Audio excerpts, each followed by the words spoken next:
आणि कोल्हापूरप्रमाणेच शक्तीपीठ महामार्गातून सांगली जिल्ह्यालाही वगळावं, सरकारला ही शेवटची विनंती, अन्यथा आंदोलन करावं लागेल असा इशारा खासदार विशाल पाटील यांनी सरकारला दिलाय।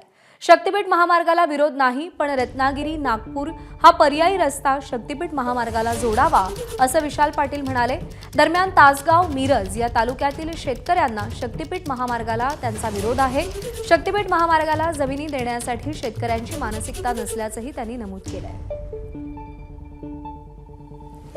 जमिनी अधिग्रहण करणे, कमी खर्चात जमिनी मिळाव्या तर त्याच्यावर जास्त खर्च करणे, यासाठी हा प्रकल्प आहे का अशी शंका येते। आम्ही शक्तीपीठाला विरोध करत नाही, पण शक्तीपीठाला पर्यायी रस्ता हा आमचा जो रत्नागिरी नागपूर हायवे आहे तो उपलब्ध असताना त्या रस्त्यालाच शक्तीपीठाला पुढे जोडावं। मला अजून कळलेलं नाही की जर कोल्हापूर जिल्हाच वगळणार असा तर शक्तीपीठ सांगलीवाडीपर्यंत नेऊन तिथून पुढे नेणार कसा, तो कोकणात जाणार कसा।